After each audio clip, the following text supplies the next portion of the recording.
Elizabeth. Awesome. All right. Well, good afternoon, everyone. We are delighted that you've joined Cando Links to Learning. My name is Michelle. I'm joining from Emiskwachi, Waskahigan, Edmonton, Treaty 6 territory, and wherever you are joining from, we are glad and honored that you are here. Today's presentation is with Cate Morris. So we're going to talk about financial wellness, which I think is so important and so integral. I was thinking, the last couple of months, I specialize in wellness, like more like physical fitness and offering different classes such as Zumba yoga. But when we think of wellness, it's so much more. And I think it's really important to take care and look at and be honest with our own financial situation. And today's topic is really, really important. We're understanding credit and debt management. So I just am really looking forward to today's presentation, and I hope you are as well. So just a couple of housekeeping items.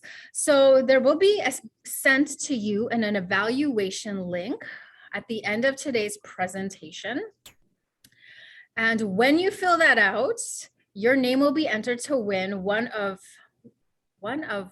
two $100 Visa gift cards. So when you fill that link out, your name will be entered, and then Elizabeth or the gals from Cando will let you know if you've won one of those Visa gift cards. And plus, we love hearing your voice. We love hearing your feedback. So please, please, please do us a favor and lend your voice to the evaluations at the end.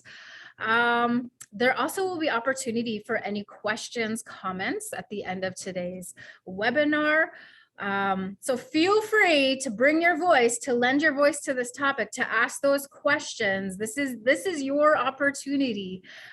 You could use the chat box if you have something that you thought of along the way during the presentation, and I will make note of it and be sure to bring it up at the end. Or you can even just wait till the end and unmute yourself and lend your beautiful voice to this conversation. The thing about, our way of life, we usually will sit in a circle, and that's a reminder that we're all equal, that we all have an important voice to lend to whatever conversation is happening. So we always love to hear from you. So before I pass it over to our guest speaker, I just want to take a moment just to press pause. Maybe you want to place both feet on the ground. Maybe you want to stand up, take a big stretch. Maybe you want to take a deep breath, close the eyes. Maybe you want to place one hand on the heart. Just take a moment, press pause. We're a people who are busy, busy, busy because there's much to do. But we also need to rise to those moments of stillness and quiet and gratitude. And acknowledge Creator, acknowledge the gift of this day.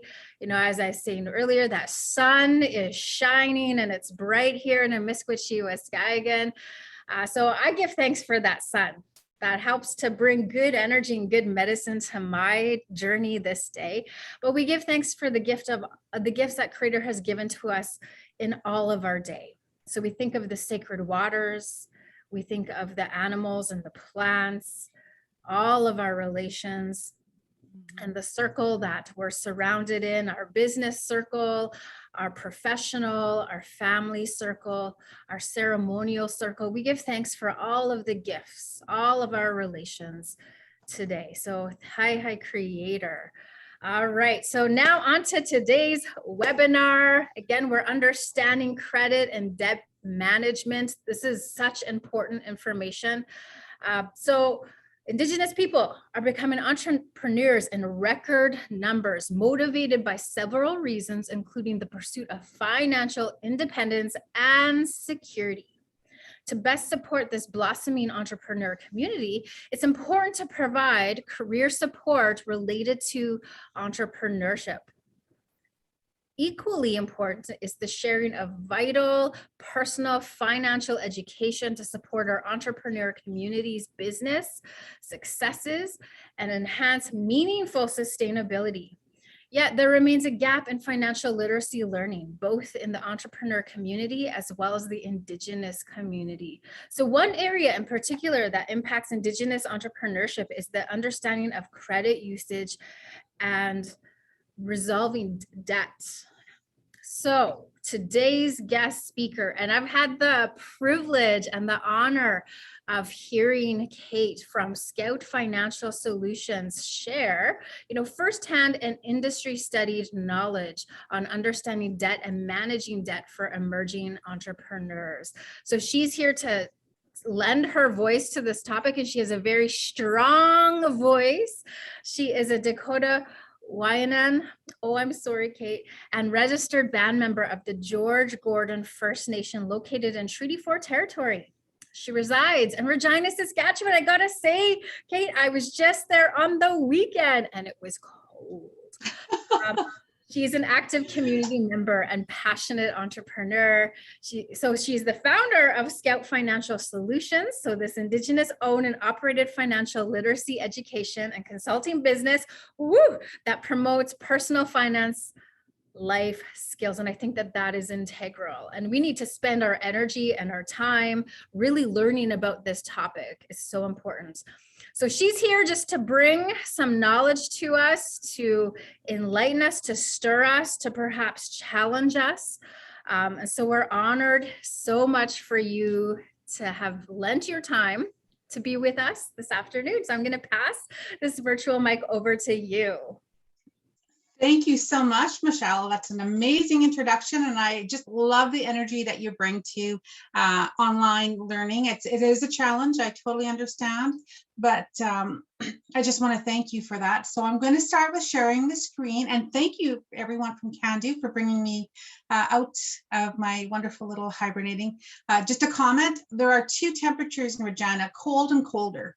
So unfortunately, you might have hit the colder.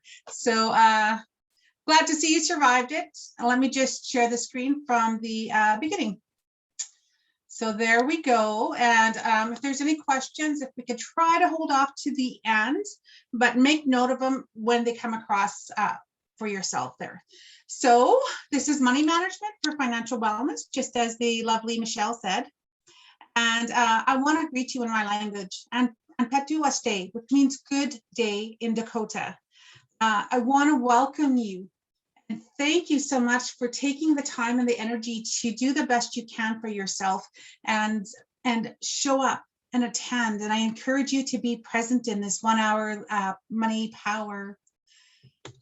So like she said, my name is Cate Morris, and I market myself as a money scout in honor of all the Indigenous ancestors who went ahead of our people to ensure their safe arrival, their survival, and to map out unknown territories. And this is the same for financial components for personal finances. It's a relatively new territory for Indigenous people. So I want to make sure that I do all that I can to serve the people. So I've studied personal finances for more than 25 years. My journey most definitely started out of necessity, but I quickly grew to love learning and sharing all that good money related information to others, especially to people in our Indigenous community. And I've obtained 2 certified financial education instructor designations, and I have been on a matriarch mission to end cyclical poverty, one inspiring sharing at a time. And I am so honored and proud to be adding passionate entrepreneur to my tool belt. So my goal is to aspire to 100% abundance, regardless of our past, our present, and the hopes and goals for our future. So if you're comfortable, please in the chat, post anything that's related to your name, where you're listening in from. And because this is entrepreneur based, please add the links to your business, whether it's a social media account or your website or just even your business name. It's so good that we're able to have this opportunity to network. And I want to thank you for sharing. So before we really get started, I want to talk money talks and thoughts. So sometimes talking money will trigger us to feel, think, and respond in unexpected and different ways. We may feel sad or shameful. We may have some guilt or some remorse associated to money talks. We definitely feel overwhelmed.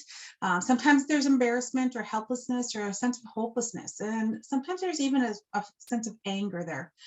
We may think that we're alone, or that no one knows or understands us, or that sometimes we're deserving of our struggles, or that it's entirely our fault. And we may respond in different ways. We may withdraw from the conversation or the experience. We may disengage. We may redirect it to another topic or another issue so that we're not dealing or facing with it. And we may altogether avoid it, or we may start blaming others for some of the things that we're experiencing. I just want you to know that whatever you're feeling, whatever you go through when we talk about money, it's totally normal and it's totally okay. And we may not all respond in the same way, or we may not respond at all to some of these things. I just want you to know, though, that sometimes life happens and things, circumstances beyond our experiences sometimes affect how we have to cope with our life and our money's challenges. And sometimes we just need to know what we need to know. So if we were in an in-person workshop, I would remind you that you are capable. I always hand up Smarties because you're capable and smart, and worthers because you are worthy of the knowledge. So this is all about knowledge sharing. So are you ready to get in the know about your dough? Let the knowledge sharing begin. So a bit of Indigenous humor. I don't know why my credit score is so low. All of my bills say that I'm outstanding. Anybody relate or used to relate? Or this, these dogs look like they have good credit. Like, don't they? They look like they're from the upper, east side or whatever, Manhattan. And then you look at the tiny little wolf or coyote in the background. I think that's me. So what is credit? Well, the definition is kind of formal. It's a legal agreement between borrowers and lenders so that borrowers can access goods or services either before or without any type of payment made for that good or service. These legal agreements also include terms for payment at a later date, and it often includes some interest charged for borrowing and other fees such as advances or any type of activation service fees or late payment fees and other things that we'll discuss later down the road here. I want you to be cognizant that Indigenous nations had an extensive economic system. And this system actually included the concept of credit. And it actually, sometimes it would include credit over a period of time, over a season, from one winter to another, or from a winter or a fall into the springtime when communities would be able to connect and meet again. So just be clear that credit is not necessarily a new concept to us. We've just kind of forgotten some of the traditional component of that. And credit is also part of a financial plan for yourself, or if you are an entrepreneur, it may likely be part of your business plan. But why credit? Well, first and foremost, it's an industry. Lenders make money or profit off of lending to you. So be very cognizant of that. First and foremost, it's a commercial industry. Another reason, it helps with getting things that you need now when you don't have that large sum of cash to pay for them in full. And really good examples of these are transportation. You don't have $10,000, $12,000, $30,000 to borrow or to spend or to pay for a vehicle. So you may have a vehicle loan, an auto loan. Another example of borrowing a large sum of cash for something that you need now is a mortgage, and that provides shelter to yourselves in the form of home ownership. Credit is also part of your money toolbox when it's used right. And if you don't know what I mean by money toolbox, let's chat offline, because I try to teach people in terms of money simply being a man-made tool. So we can have a good conversation about that when you have time. Building it now in a good way can help with some of those life goals later on. And examples of life goals later on may be returning to school. So maybe some travel, maybe you want to walk Machu Picchu, some of those wonderful experiences, but you don't necessarily have the resources in place right now. And because we're all about entrepreneurship, working, building, starting credit helps with business development as well. So that takes us to credit for two. And what do I mean by that? Well, it's so important that you have separate bank accounts and credits built for not only your personal needs as an individual, but also because it supports your business needs. And that'll help you to manage your money better rather than having it all jumbled in one pile. You want to make sure that there's clear definitions between the two of them. Personal borrowing needs, again, it may be an automobile, a vehicle, or a mortgage. Or for business borrowing needs, things like launching your business or growing and expanding it into international markets. Wouldn't that be exciting? So whenever you're thinking of something, a big purchase for yourself personally, or if you're thinking of launching or expanding a business, it's so important for you to build, clean up, or even start your healthy credit history as soon as possible. There are different types of credit, and these are the two most common types. There's an installment loan, which is basically, it's a specific amount of money borrowed for specific purposes with an ending time frame. And once you've paid it off in full, you have to reapply again if you want to utilize that type of loan again. And a really good example of this would be like a business loan. Let's say you needed to borrow $5,000 to open up or to launch a website or something like that. Well, then they would pay it down. And then once it's paid off, if you needed to do something more, you may have to reapply. A really great example, again, is a vehicle loan. The second most common type is revolving credit. And revolving credit is simply ongoing credit with set limits that can be continually accessed within those limits. So there's no reapplying after it's paid off the way it is with an installment loan. And really good examples of that would be a line of credit, perhaps for your business, or a credit card. And those are really the most common things. If you think about a credit card, if you have a $1,000 balance on there and you can utilize it up to the $1,000 limit, and then you have to pay it back down again before you can access additional. So again, two types, most common types, several types, most common types are installment and revolving. Some credit examples, common credit examples would be credit cards. Again, everybody's familiar with the term credit cards, vehicle financing, auto loans, right? Mortgages to purchase your home, your condo, your apartment, your second home, your vacation home, all of those wonderful things. Lines of credit, and those are usually tied to something that you actually have as an asset. Student loans, some of you are familiar with utilizing those funds to finance your education. Payday loans, those are types of credits, and those buy now, pay later types of loans.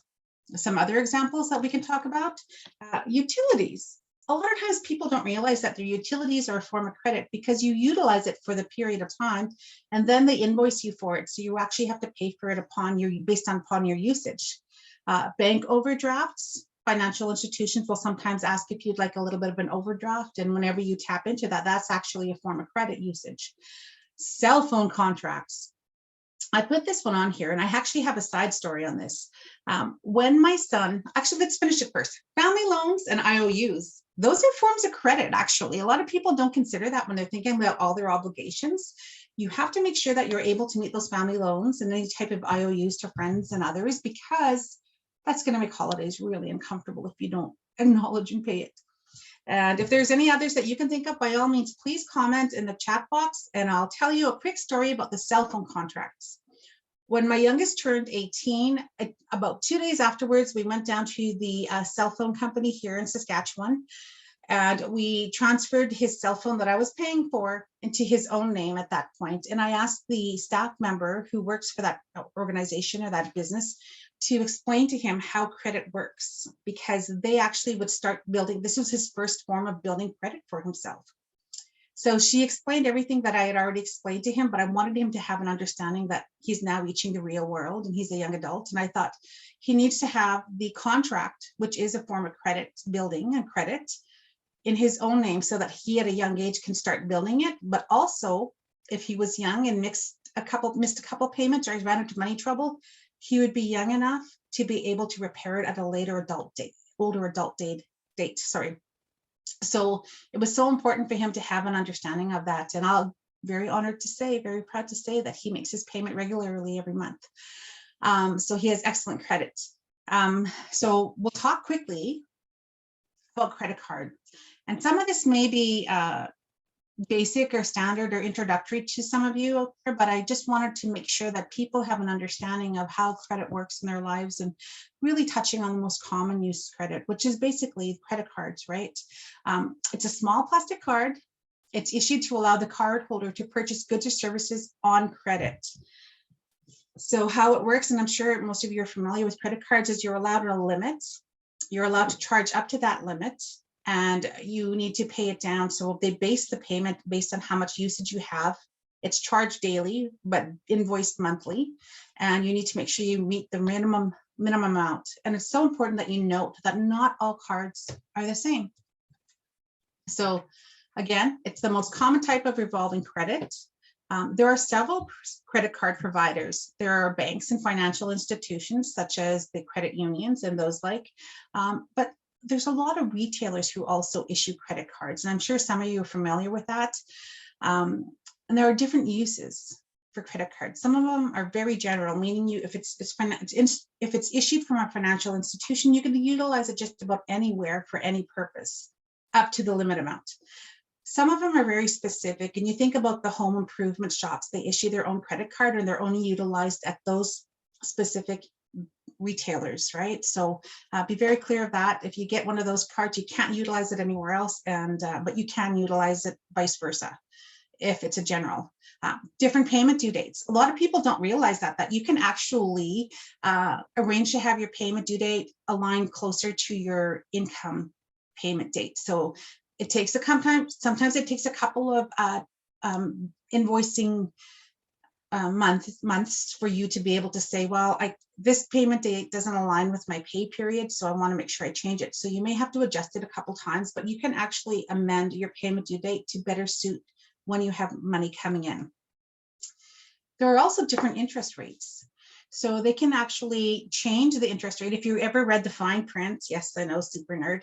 They can actually change it based on a number of different conditions or circumstances that might arise. If you make a late payment, sometimes there's the introductory rates that they like to get you in on. So you got to be very cognizant and aware of what the interest rates they're charging you are, and when and if those dates or those interest rates would change for you. And of course, there are so many different fees related to credit cards. So some of the fees, annual fees, if you actually activate a credit card, sometimes the credit card lender will say every year on the anniversary of your activating this credit card, there's a service fee associated to that. Sometimes there are transaction fees, like in terms of if you did a balance transfer fee, right? Or if you actually did a late payment, if you had a late payment, they charge fees for that. There's over credit limit fees sometimes. So if you actually go over the amount that they've allowed you to, even if it's just by $1 or 50 cents, they can actually charge you an over limit fee. And there are returned item fees for some credit card lenders. They will actually say if you return something in the credit card, there's an administrative fee. Cash advance fees. A lot of people don't understand that as soon as you take money out of a credit card, the interest starts on the day, in the moment that you take the cash advance out. It's not like you purchase something and it's going to be on the 28-day billing cycle. It actually, interest starts based on the day that you take it out. So be very cognizant of that. If you're using your credit card for cash advances, I really encourage you to stop that. And there are insurance fees. Sometimes they add additional fees for that in case you need to insure something. Travel, a lot of times people will utilize it for that. So be very aware of the types of fees that your credit card is going to charge you. And of course, those fees, no matter the type, charged for your credit card usage also means interest, because if they charge you a $25 over credit limit fee, they actually charge interest on that $25. It's not just a straight flat fee. It becomes a part of your credit card balance. So you're starting to pay interest on top of that fee. And interest is really just the cost of borrowing money. And it's usually charged as a certain percentage of the average daily balance of your credit card. And I mentioned that earlier because it's really important to have an understanding that these things run up daily. So what might cost you $100 today might cost you a little bit more the next day, and then the day after that, and the day after that. So be very aware of that.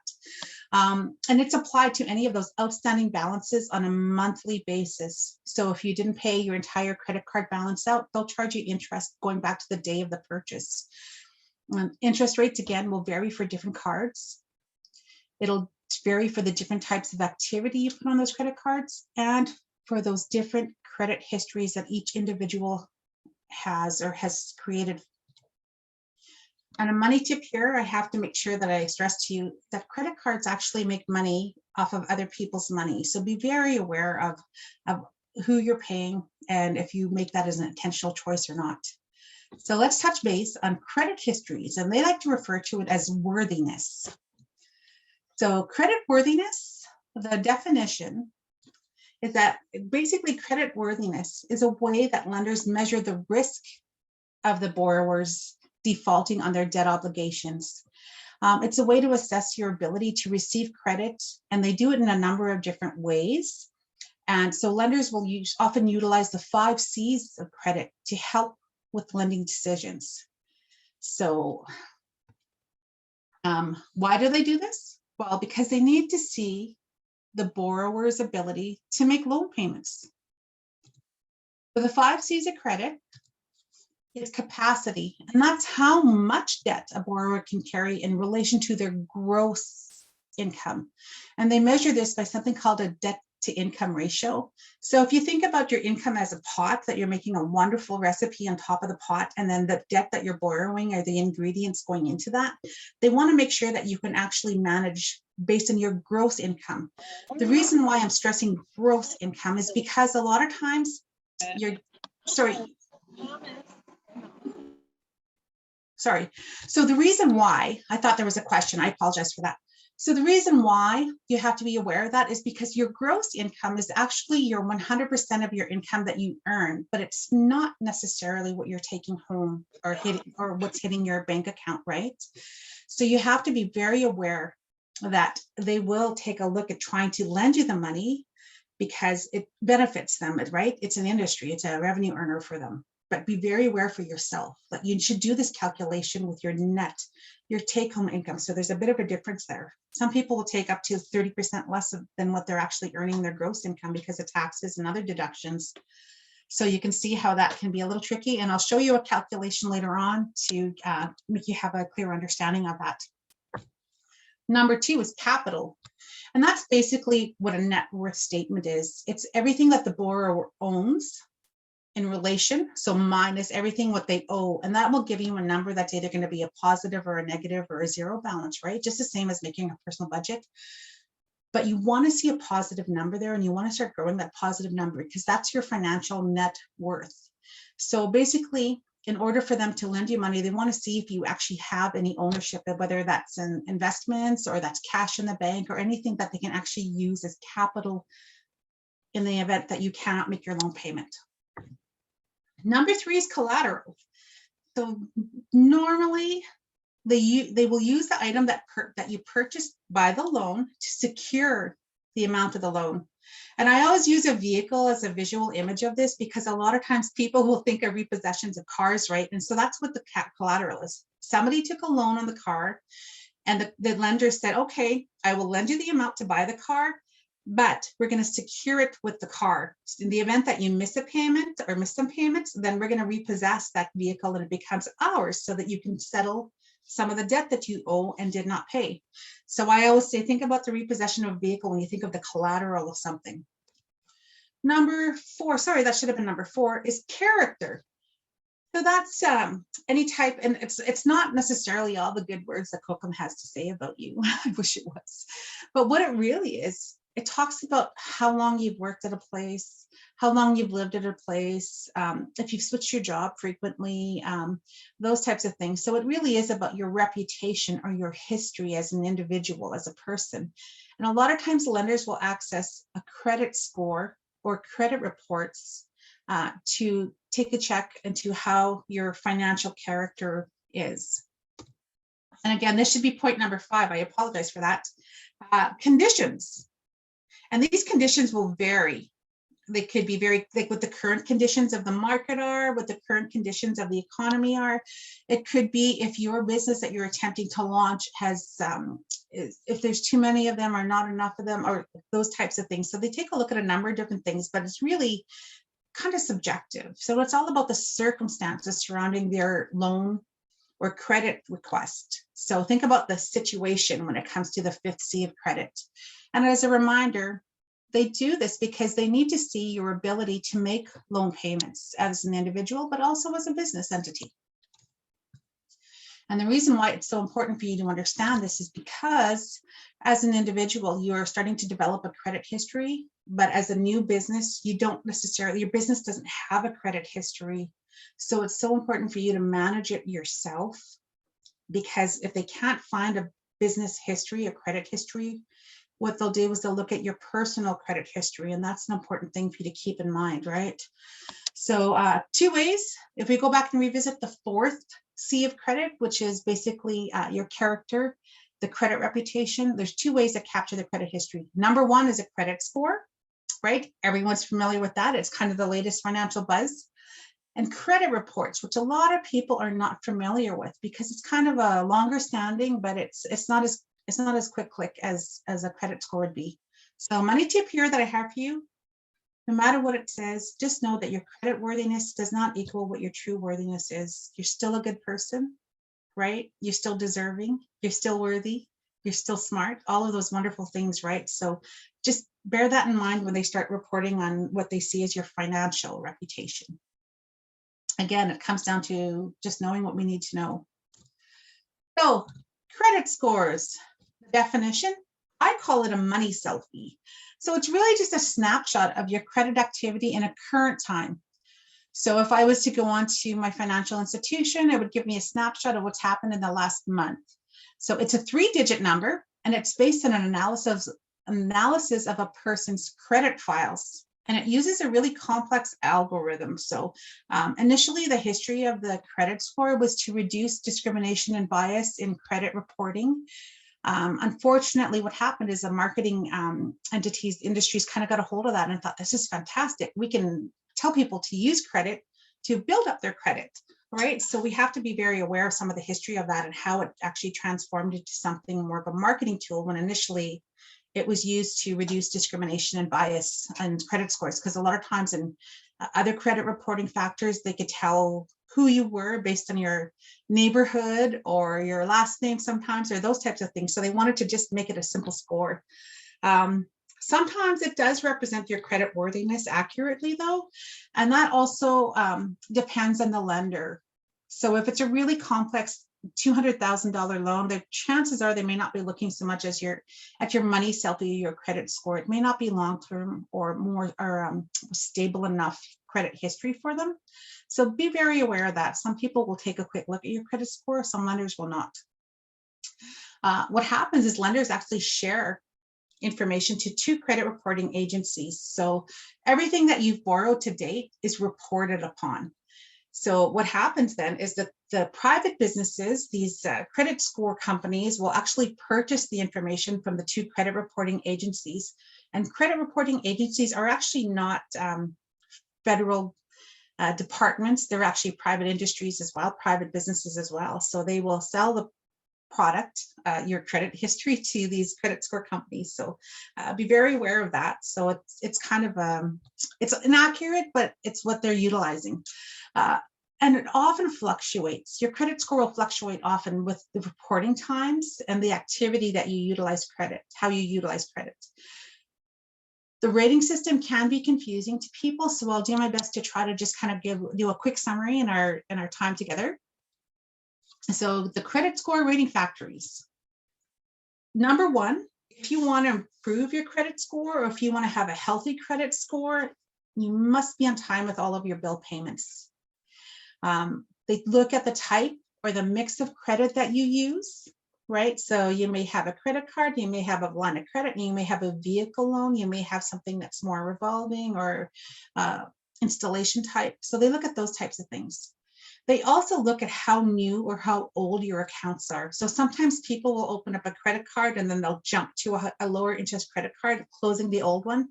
Sometimes that works against your credit score and your credit history because they're like, oh, they only had that credit card for 5 months or 6 months or a year, and they have a new one. So it's good to try to make sure that you have a longer standing account and just try to work to pay it down to reduce the amount you pay as opposed to shutting it off and jumping to a newer one. So keep that in mind.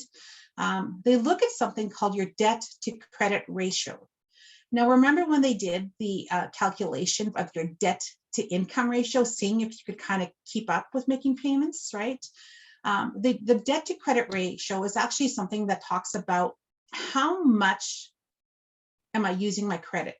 So for example, let's say you have $1,000 credit card and every month you're maxing that sucker out, or you're reaching 8, 9, 500, 600. They'll take a look at that and say, oh, this person is utilizing a lot of credit as opposed to not using it very often, or as opposed to paying it down regularly and monthly. So they consider that as well. So keep that in mind.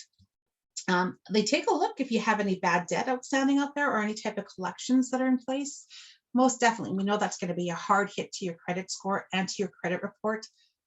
And unfortunately, it may be a little bit limiting to your startup of your business. Other factors depend on the type of lenders that are looking at your score. It depends on the type of lenders that are reporting the type of income or the type of stuff that you've utilized credit for. So those are kind of subjective, I think, a little bit. So we have to be that, aware of that. And any type of information that they've received from purchasing your credit report information. So those are kind of some key parts. As you can see, it ends up being a really complex number. But here's the rating system in Canada. It rates from 300 to 900. The poor score is anything that's 559 and lower. A fair score is 560 to 659. A good score is 660 to 724. A very good score is 725 to 759, and an excellent score is 760 or greater. So obviously we want to be very careful if we're having a poor score of 559 or lower. There definitely is some credit challenges, some credit threats there for yourself and for your fledgling business. A fair score also is something that's somewhat of a warning sign. It could be something as simple as maybe your credit is too new to list or to rate. It could be that maybe you have too high of a balance in relation to the type of income you've reported. Even a good credit score from 660 to 724, there could be some things that you should be very careful before you want to take on additional debt. It could be anything in terms of you're carrying a higher balance than you have, or again, you don't have enough secured income, or you haven't worked at a place long enough. Those types of things can be a bit of a risk to yourself. So just be very careful and cognizant of that. And a money tip I have here for you is just watch your overall debt versus just your payment amounts.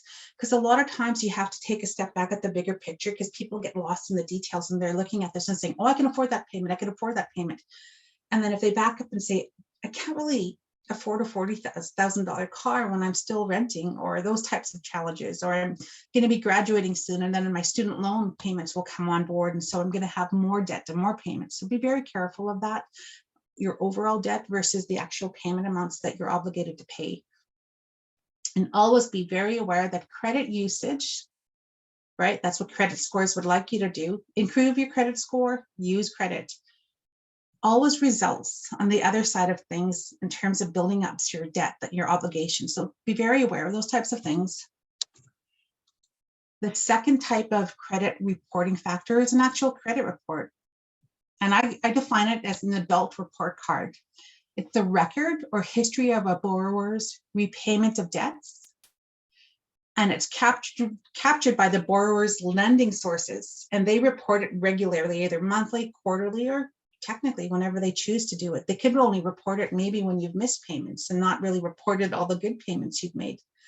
It's really subjective in terms of reporting factors, but they utilize credit reports more often to capture your credit worthiness for future or more lending, because it has a longer history record of it, right? So what's on your report? Well, of the identifying information, your name, your address, birth date, your workplaces, any types of credit accounts that you do have, which would be the types of credit. Remember, we talked about revolving, installation credit, those types of stuff.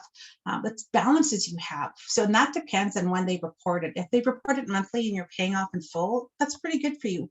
But if they don't report it often and then you've actually made a large payment, then you have to borrow again, that's could work against you.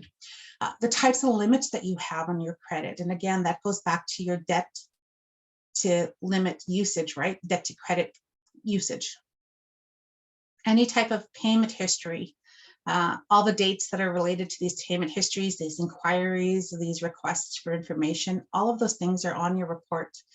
And also any type of credit inquiry, whether that's a hard inquiry from somebody who wants to lend you money. Let's say you sat at a car dealership and you looked at 4 different dealerships. All 4 of them, if they ask for your permission, have that authority to pull your credit inquiry, and that's a hard inquiry.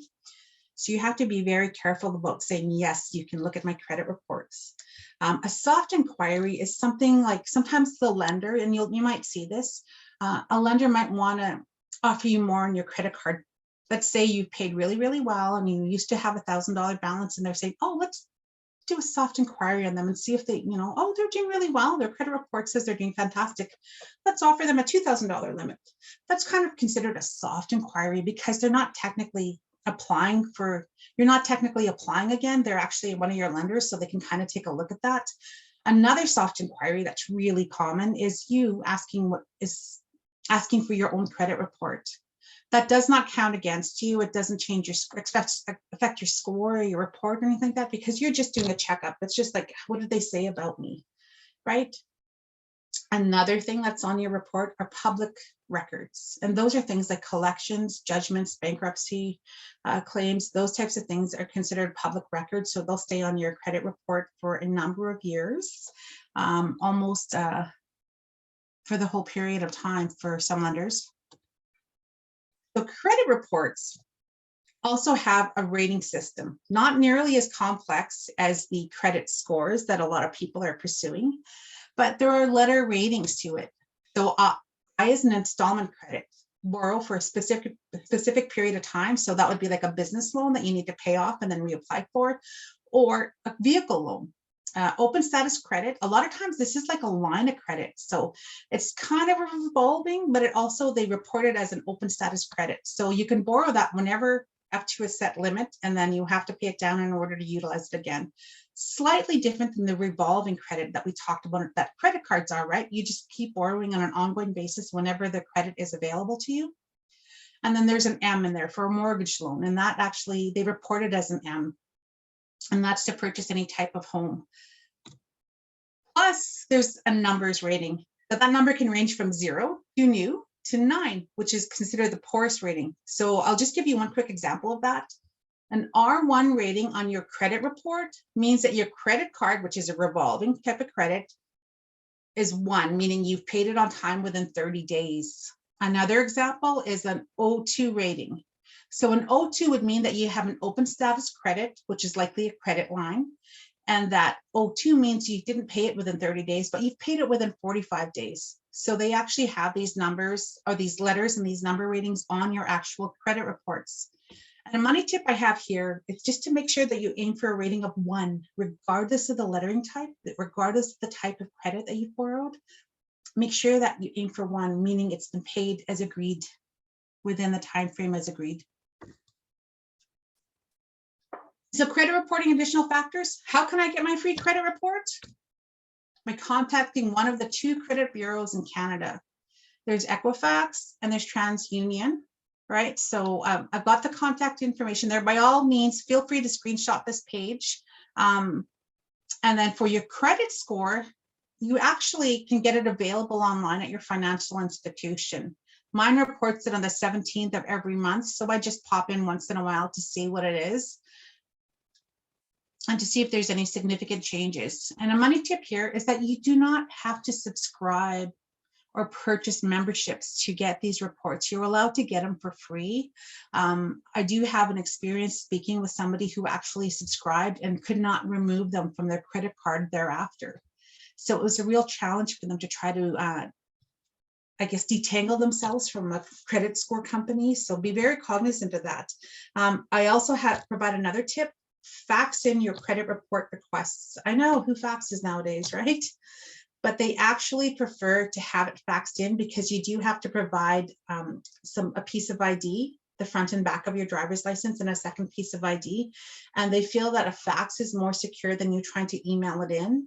And if you phone in, or if you go on their website to do it, they actually have service fees related to that. So just do it on free. Contact the toll-free number, go on their website, print off their form to get it done. And you can have your credit report in a matter of a month or so. Oh, who's using these reports? Who's checking if your financial house is in order? Potential landlords, for one. Potential employers. I know that when I went to obtain employment with the federal government many, many years ago, my credit history was important because I worked with a number of dollars. Any type of potential boards or committees, if you sit on maybe perhaps a ECDEV board or a TLE or any type of those boards, they may actually ask to see if you have an excellent credit report. Any potential volunteer placements, there's a lot of them now that are stepping up and saying, if you're going to be working with vulnerable people, they have the safety check, right? They have this vulnerable people report. Same with finances. This is important. Potential business partners. If you're going to partner and sit at a table with somebody, they want to make sure that they're evenly yoked with the people they're dealing business with. So they may say, do you mind? Right? You always have that option to say no, but it might be a little bit more limiting if you're not able to clear up your credit report and to present it accurately. Potential new lenders, for those of you who have not yet launched, or those of you who are looking at home ownership or purchasing your first vehicle out of post-secondary or any of those types of things, new lenders are going to ask what your credit history is.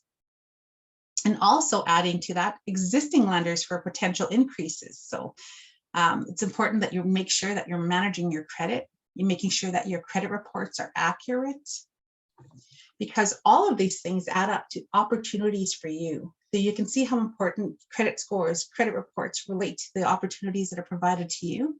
And I've got a couple money tips here. Report errors on your credit reports as soon as possible. They provide you with a sheet that actually gives you an opportunity to report errors. They may have inaccurately reported your workplace. That happened with me. I said, oh, I've worked there for X amount of years, not X amount of months. So let's correct that, because lenders will look at that kind of information.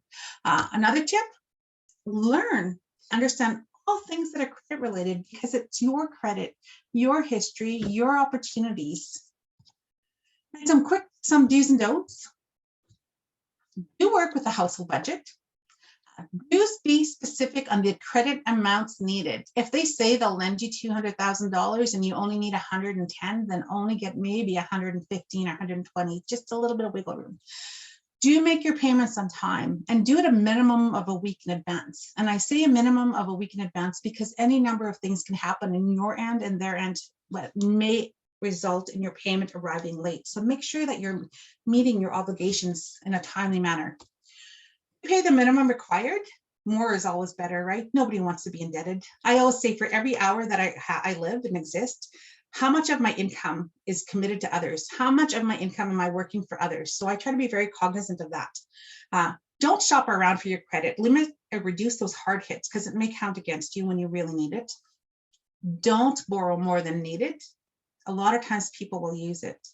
And my young son just actually is going through this process. He actually just decided to step up his credit usage and procure his first credit card. And he was very cognizant of how much credit they were willing to lend him in relation to how much he feels he would use each month. So he was, yeah, I don't think I need that much. So that's good to know, right? Those are important things to know.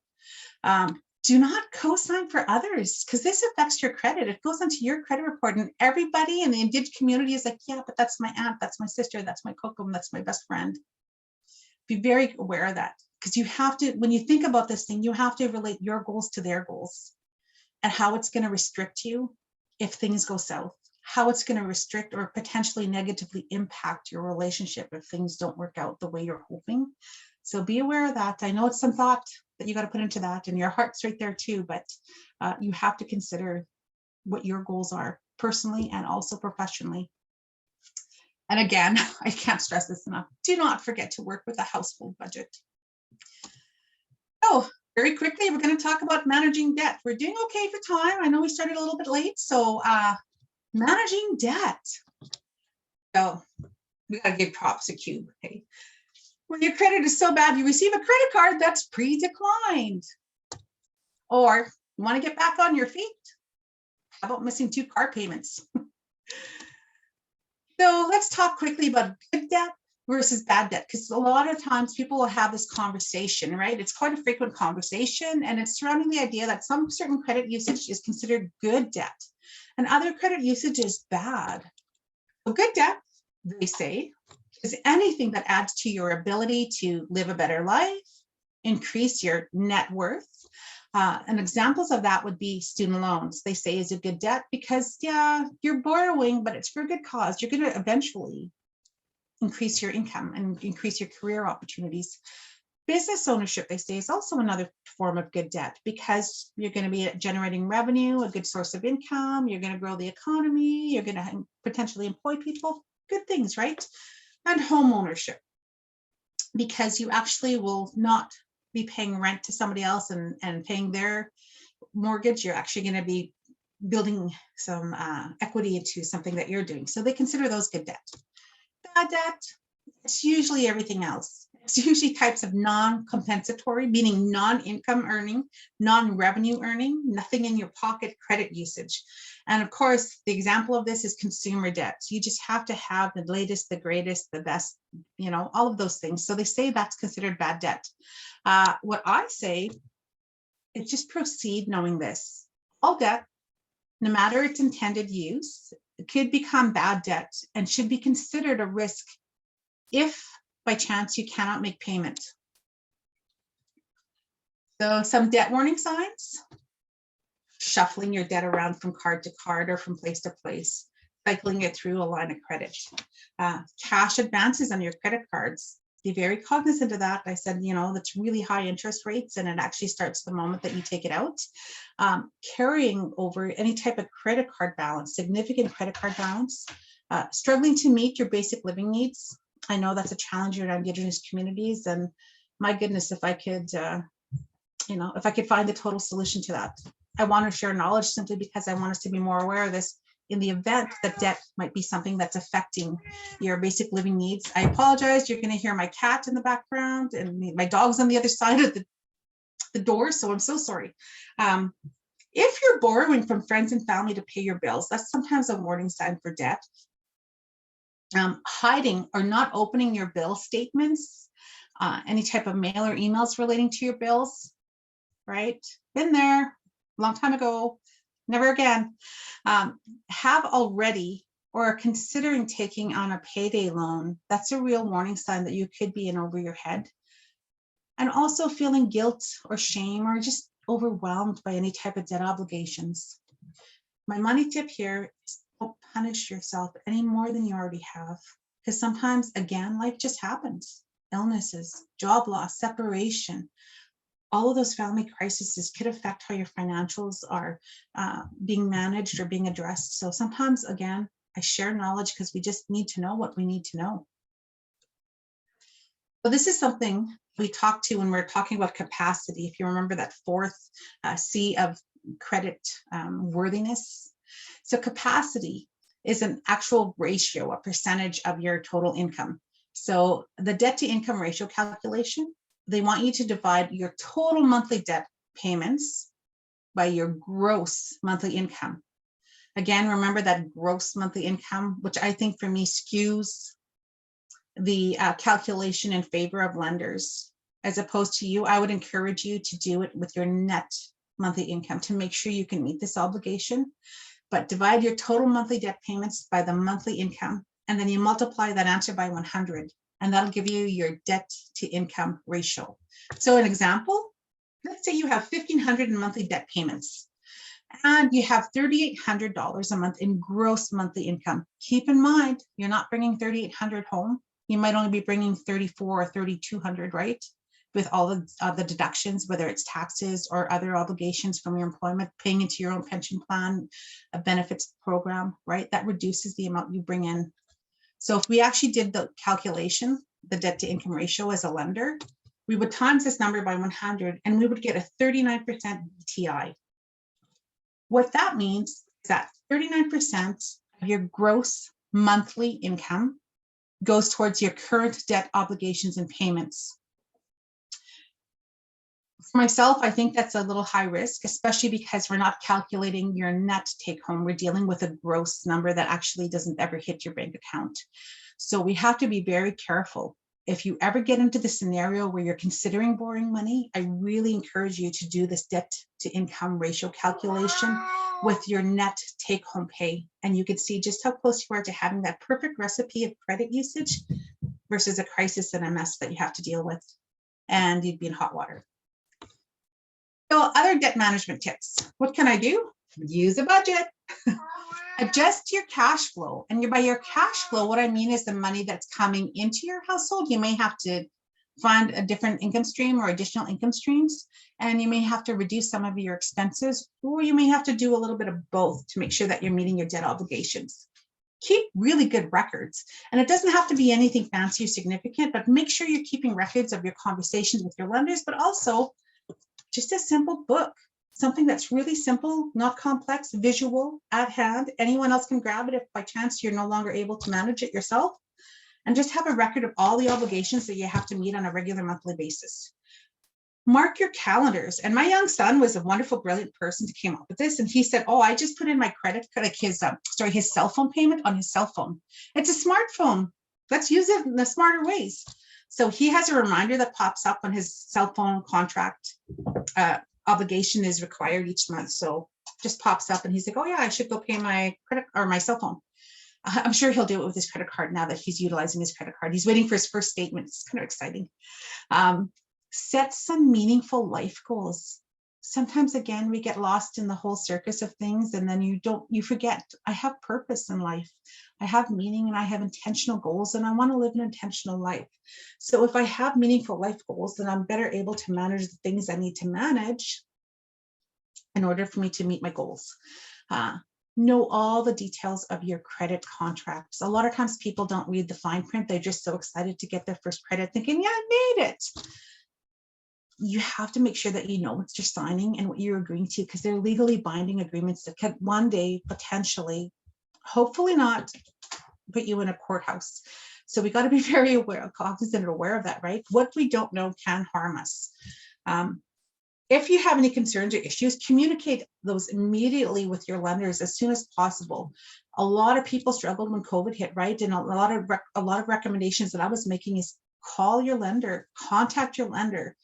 They'll understand, they'll have that comprehension. They'll know that you need to get a little bit of support or a little bit of leeway right now. And as always, make notes of your communications for actions and for files, right? And let's touch base on some debt repayment plans. If you're really serious about knocking down some of your debt as quickly as possible or as meaningful as to you as possible. So debt repayments. So how do I start? You start by organizing your debt. Open that mail. You list everything you owe, list the amounts owing, list the interest rates charged for each item, and list the due dates of each debt, and make sure that you know anything that's in collections, and ordering your credit report will help you with this step.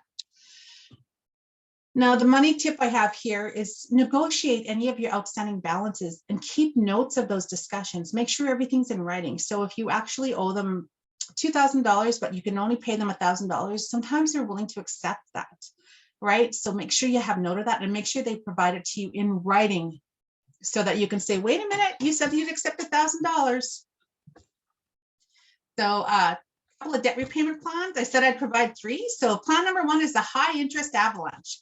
So what you want to do is place all your debts in order of the highest interest to the lowest. So if you have a 25% credit card and you have a 20% credit card, you put the 25 over the 20%. I'll just use that as a simple example. You want to pay the minimum amount required on both of them. So if one of them is 25 and the other is 40, you want to pay the minimum first and foremost. But then any extra funds that you have, you want to pay it on the highest interest debt first. And you want to continue that process until the highest interest debt is fully paid off. And then you're going to transfer all of that extra money that you paid to the highest interest debt to pay it off onto the next highest interest debt, and so on and so forth, to knock down that debt as quickly as possible. And the goal here is to save money by reducing the amount of interest that you've been paying. Now note, Always pay the minimum amount of all your debt on time when you're working through some of these repayment plans. Plan number 2 is the largest balance avalanche. So the largest balance avalanche is you want to place your debt in order of the largest balance. So instead of the largest interest, you're going to do the largest balance. So if you owe 2,000 and you owe 1,000, largest balance is first and foremost, right? So you want to make sure that you're taking care of all of those things in the right order. So you make the minimum amount required on each debt. And then you want to pay extra on the largest balance of debt, right? So the same way, the highest interest. And then you're going to continue to do this until the largest debt is fully paid. And then you're going to take that value and you're going to direct it towards the next largest balance debt. So the goal here is also, again, saving the amount of money that you're making in payments by reducing the largest debt interest. Or the larger debt interest, sorry. Again, always make sure that you're making the minimum amount on all of your debts on time. So the third one is something called the debt snowball. And this is quite common. I think this was created by Dave Ramsey. So a lot of people follow Dave Ramsey. He's an American financial literacy expert. So basically, you're going to do the thing in reverse. You're going to place the smallest balance to the largest, and then you're going to pay the minimum amount on all of your debts, right? But then you're going to pay extra on the smallest debt balance. And you're going to continue that until the smallest debt is fully paid. And then everything that you applied to the smallest debt to be paid off, you're going to move to the next smallest debt. And it's a really good plan because it actually gives you that motivation to start paying off your debt. And for those of you who are motivated by checklists and things, it's so good to start this one because the smallest debt is paid off and it's gone and done. And then you get to see the progress. And a lot of times it encourages people to keep going. Again, always pay the minimum amount on all of your debts when you're going through these debt repayment plans. And the money tip I have here is just do whichever plan works best for you. But please, please, please do not do that cash crash diet. You know how crash diets say nothing for days or something like that? Like there's a lot of challenges there. If you dedicate all of your money to a cash crash diet and try to reduce your debt, the challenge that's going to happen is you're going to burn out eventually. You're going to get tired of it. You're going to go without too much. You need to be able to balance that with some kind of reward for something. Because the challenge is you'll often end up feeling discouraged enough that it leads to repayment failure. So make sure that you're aware of the things that are working well for you. And a couple credit card tips, because that's the number one that most people will access. There are ways that wise credit card usage can support our pursuit of life goals and business activities. So do limit the amount of credit cards open. Do select general use cards, not ones that are store specific. Even if they're saying there's a promo involved, think about the long-term goals that you have set for yourself and your business. Limit the amount of available credit on your credit cards and always pay on time and in full if you can. Don't carry over a balance. Don't miss or make late payments. Don't lend it to anyone. And don't forget that credit cards make money for others from your fees and interest paid. And that is compound interest. The compound interest is the addition of interest to the principal. So really it is interest on top of interest, right? So it grows and it actually means that your money is kind of working against you. So be aware of that. Any type of debt help, there are options. If you're struggling with debt and it's overwhelming to you, there's consolidation opportunities. You can refinance the total amount of your debts into one loan with a smaller payment. And this happens through your financial institution or a credit counseling agency. The challenge here that I'm aware of is that you have to consider your consumer behavior. Sometimes people will get into trouble because they refinance and consolidate it into one payment. Some of them will tuck it into a mortgage if they have equity in their home mortgage, in their home that they're purchasing. But then their behavior doesn't change. So they start utilizing credit again, and now they're even more in debt. So be very aware of your behavior. Credit counseling, it helps stop the interest. It can reduce payments. It can reduce the amounts. There's no credit use allowed though when you're on a credit counseling program. And they usually try to spread it over 3 to 4 repayment years. And they do have a credit reestablishment program. They kind of start with something called a secured credit card to be able to help you get back into utilizing credit cards. and it stays in your report for about 2 years.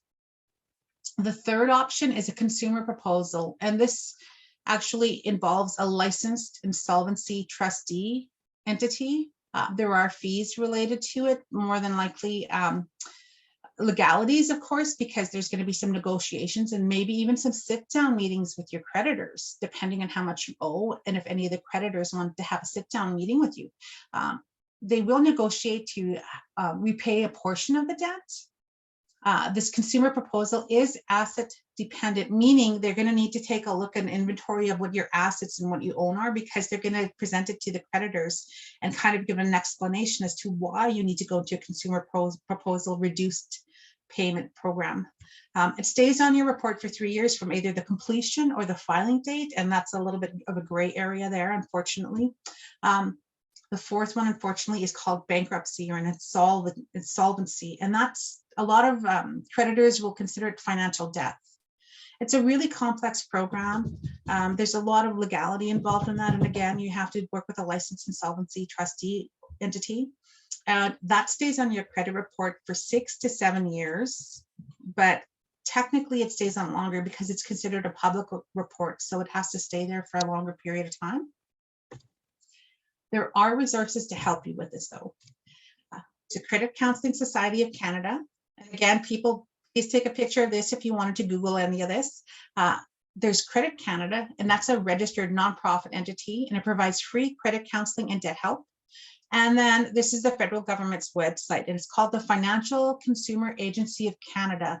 And they provide a lot of information and content to people who are interested in learning more about their financial wellness, especially and particularly to understanding and managing your credit. And there's always this gal here.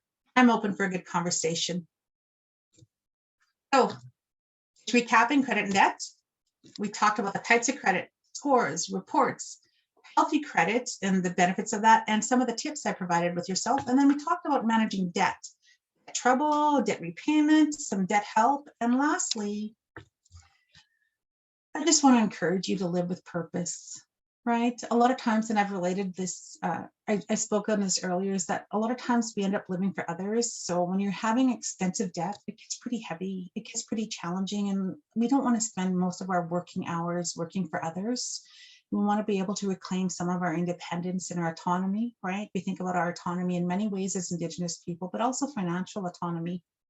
So if you're able to live intentionally with purpose, with defined goals and objectives and defined credit usage, very soon you'll be able to break free. There's my cat. Pretty soon you'll be able to break free from your any type of significant debt obligation. So here's our plenary. If anybody has any closing thoughts or final questions, by all means, Michelle can kind of help me out with reading some of those. And here's my disclosure. When I'm giving advice and I start to feel advised by my own advice, and all the image credits will come by the CC by by.sa. And Kidamiaye, thank you so much for your time and for being present and being attentive and listening. I am so grateful to be able to share. Awesome. Thank you so much, Kate.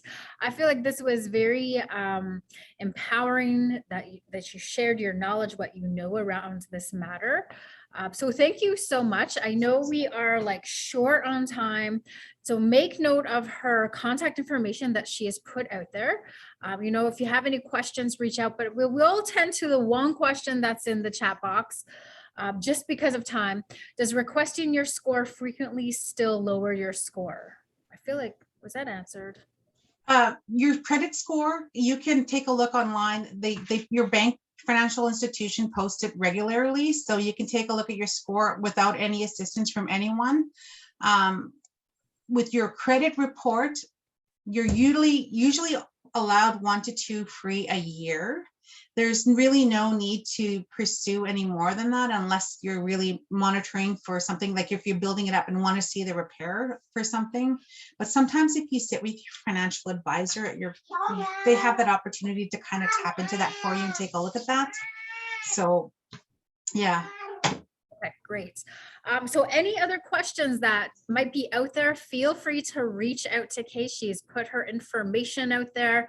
I feel like You know, you're like the auntie who's like speaking it real. You're dropping some truth here and you're saying like, take care of your debt.